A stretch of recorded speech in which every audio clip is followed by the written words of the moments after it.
नाजरीन, ख्वाजा आसफ सारी तफसील बयान कर दी कि क्यों ऑपरेशन किया जा रहा और ये क्यों ज़रूरी है और कितने अरसे दे विच ये ऑपरेशन कंप्लीट हो सी और कितने दहशत गर्द मौजूद हैं। नाल ख्वाजा आसफ ये भी कहा कि PTI इस वक्त की कर रही है, जड़ा अली अमीन गंडापुर अंदर बह के हाँ करता है तो बाहर बह के ना करता है। अली अमीन गंडापुर इस हक है कि ऑपरेशन किया जाए, जी वो कल मीटिंग में मौजूद आई, बाहर वो ड्रामे कर रहा है।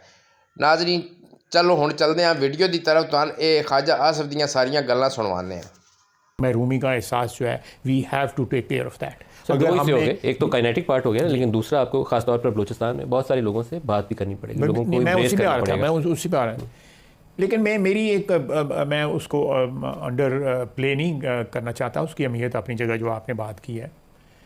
जो इस वक्त रवायती लीडरशिप जो है उसमें बलूचिस्तान के अंदर, वो ख़ुद कह रही है कि ये लोग हमारे काबू में नहीं रहे। वहाँ पे जो सरदार हैं, कबायली सरदार जो हैं, वहाँ पे ज़ोमा जो हैं, बुज़ुर्ग लोग जो हैं वहाँ पे जो सियासत में जो हैं, वो कह रहे हैं कि ये लोग हमारे कहने में नहीं रहे हुए, ये हमारे कहने से बाहर हो गए हैं।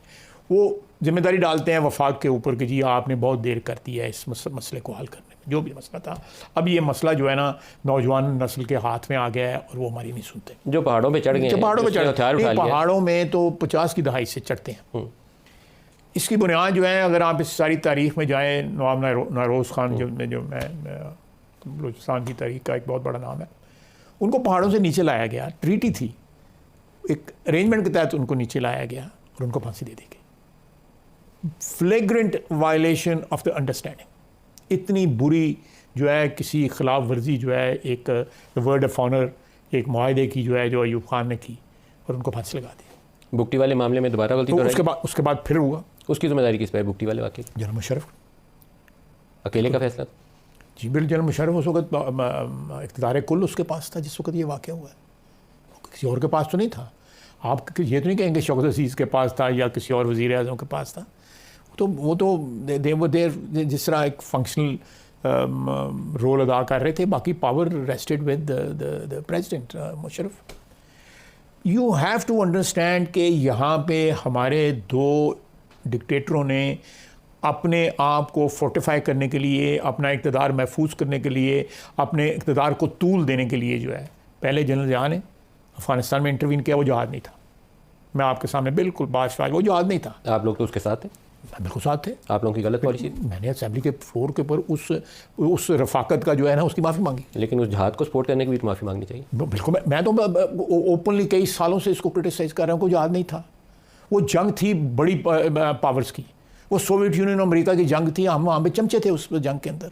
कहाँ जहाज़ आ गया? और 9/11 के बाद दोबारा मैंने वो अमेरिका में बैठ के स्टीव कोल जो है, मैंने उनको इंटरव्यू दिया हुआ, उसमें ये बात मैंने कही हुई है।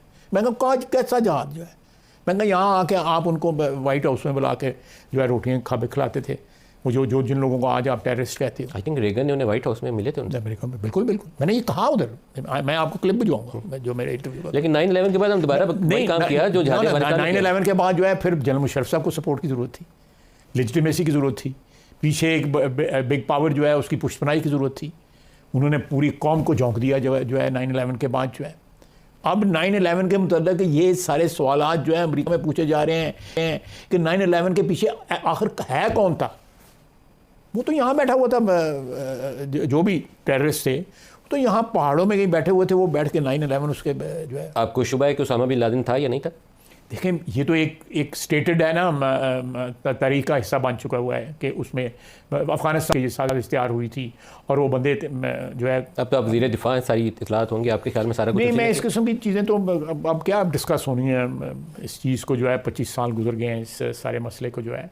लेकिन आप देखें कि जो ये मसले मसाइल जो हैं, जब जो बड़ी पावर गेम स्टार्ट होती है उसके अंदर आपको थोड़ा इंतज़ार करना पड़ता है और सोचना भी पड़ता है कि ये कहाँ इसके ताने बाने हैं, कहाँ जो है वो। सर, जो NSC का इजलास पिछला हुआ था उसमें भी आप शामिल थे, उसमें हुकूमत PTI की थी, आपने उस मीटिंग को अटेंड किया था जब ये इन लोगों को पाकिस्तान दोबारा लाने की बात की गई थी, आप थे उस मीटिंग में, शहबाज शरीफ साहब भी थे।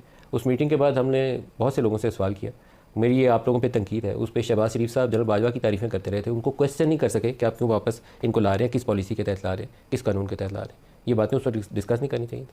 होनी चाहिए थी। बिल्कुल होनी चाहिए थी। हुई वहाँ पे डिस्कशन नहीं है कि नहीं हुई। मुझे 3-4 लोगों के नामों का पता है, जिसमें 2 पीटीआई के थे, मुराद सईद था और नूर कादरी साहब थे। बाकी एक आध कोई बंदा आपका केपी वाला था, बाकी तो किसी ने क्वेश्चन किया। शहबाज शरीफ साहब की खास जिम्मेदारी थी। नहीं वहाँ पे क्वेश्चन हुआ है। मैं गवाह हूँ, मैं अंदर बैठा हूँ। आपने खुद क्या क्वेश्चन किया? देखें, मैं वहाँ पे बिकॉज मैं बोला ही नहीं, मैंने पार्टिसिपेट ही नहीं किया। करना चाहिए। मैं पार्टिसिपेट नहीं किया क्योंकि मुझे पता था कि ये सारे का सारा एक मामला तयशुदा मामला है और उसके पीछे अवामिल कुछ और थे, लेकिन वहाँ पे मोहसिन दावर बोला है। मोहसिन दावर ने मुखालफत की, ये सही मुखालफत की। फिर मोहसिन दोबारा बोलने को उठा गया, उसको चुप करा दिया गया, उसको बिठा दिया गया।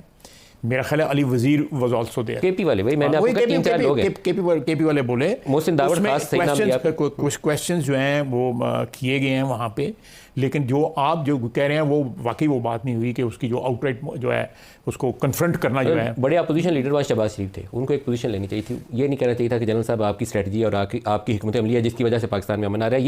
ये जब आप तारीफों के पुल बांधते हैं तो फिर वहाँ सवाल पूछने की आप गुंजाइश खत्म कर देते हैं। देखिए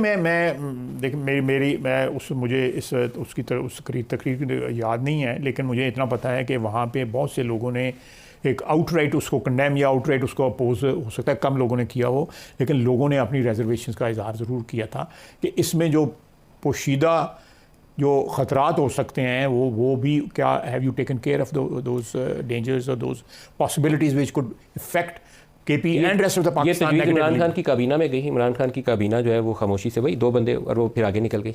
फिर आपकी एनएससी में आई, वहाँ से आगे निकल गई। फिर प्रेसिडेंशियल पार्डन हो गया 2 बंदों का, मुस्लिम खान का और महमूद का, और 200 बंदे आपने जेलों से छोड़ दिए।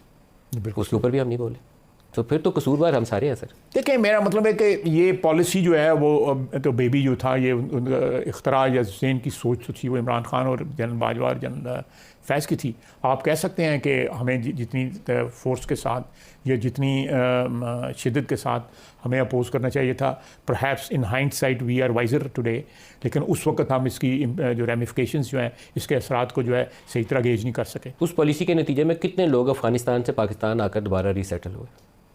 लेकिन उस वक्त जो बार बार वहाँ पे नंबर बताया जा रहा था को 4000 के लगभग के करीब। ये मीटिंग में एनएससी के इजलास के अंदर बताया गया? उधर ये कहा गया था कि नंबर जो है 1000 के करीब जो है 4000 के करीब लोग हैं जो पाकिस्तान आ चुके हैं। नहीं, जिनको फिर बसाया गया यहाँ पे लाके उस पॉलिसी के तहत बसा दिया गया था। वो 4000 लोग बंदे कुछ आ चुके हुए थे उस पॉलिसी के तहत, वो ऑलरेडी सेटल थे, जिनके खिलाफ जो है स्वात के अंदर जुलूस भी निकल रहे थे उन लोगों के। ये महमूद खान और मुस्लिम आपने खुद नाम लिया उन लोगों को। इनको तो पार्डन दिया गया था ना। जो लोग अगर लीडर आके पार्डन हो गए तो लाजमी तौर पर निचले लेवल के लोग भी तो वहाँ पे आ गए ना। इन दोनों लोगों के लिए तो केपी में मेरे ख्याल में पेशावर या एडजॉइनिंग एरिया में घर लेकर इनको वहाँ रखा गया था कि ये यहाँ आएंगे।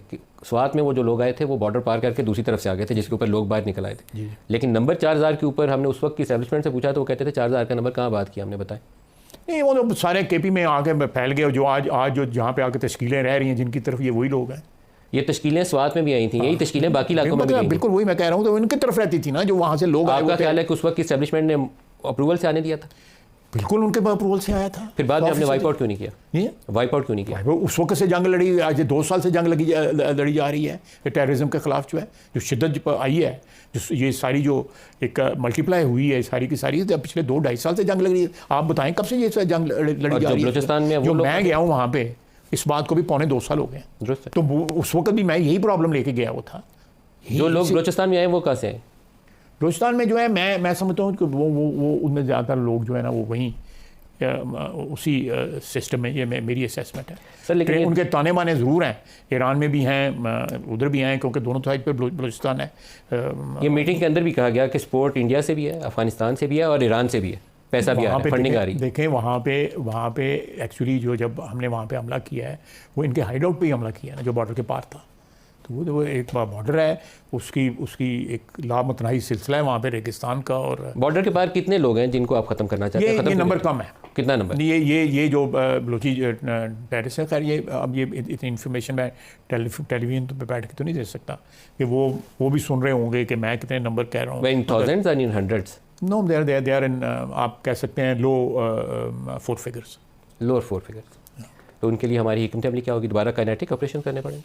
काइनेटिक तो ऑलरेडी चल रहा है वहाँ पे, और बढ़ाना पड़ेगा। अगर ज़रूरत पड़ी तो उसको बढ़ाना भी चाहिए।